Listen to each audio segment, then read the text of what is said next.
Itodo na natin, ito na naman, may isa na naman tayong kwento. Isa na namang kwentuhan ng landi at ligaya ang tsak na magpapasaya sa inyo. Welcome to Sexy Flex Stories Taglish version. Si Angel at ang misteryo ng saradong gate. Si Angel ay may sikreto. Hindi siya madalas mag-share tungkol dito, pero nako, lahat ng napapalapit napapansin agad. Mahigpit ang pagkakasara ng gate ni Angel. Hindi basta-basta mapasok. May nag-push, may nagpilit, may dumikit na parang may balak, pero kahit anong gawin nila, sarado pa rin. Mahigpit talaga. Walang makakapasok. Angel, relax ka lang, sabi ng mga ibon. Konting loosen up lang, be. Hirit ng mga kuneho. Kailangan mo lang ng tamang approach. Bulong ng matalinong kwago.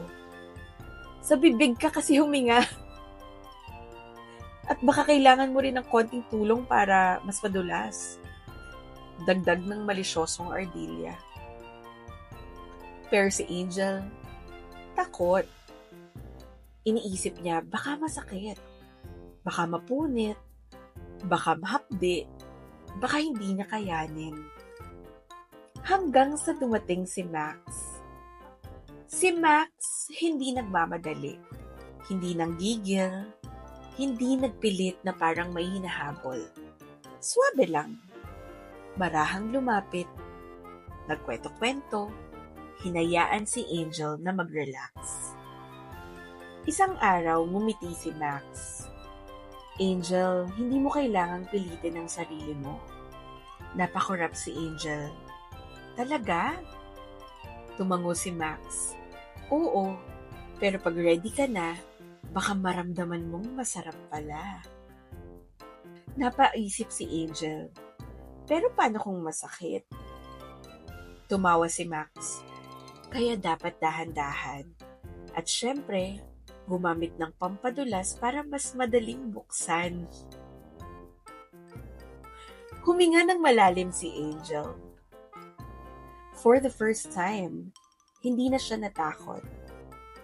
Tiniyak niya na handa na siya at sa tulong ng konting himas, dahan-dahan, bumukas ang gate.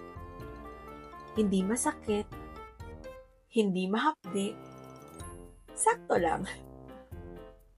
Hindi minadali, hindi pinilit, tamang-tama lang. At si Max, ngumiti lang. Dahil may mga gate na hindi dapat pinipilit pasukin.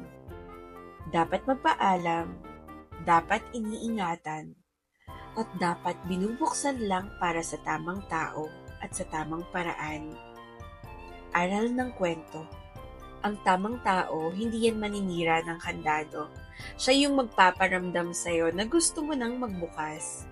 At alam niya kung paano ito gagawin para sa'yo. Wakas. So ayan. To all my high school friends, kilala natin kung sino si Angel. Ayoko na lang bigay ng apelido. Charot! But Angel, this story is dedicated for you and your tight gate.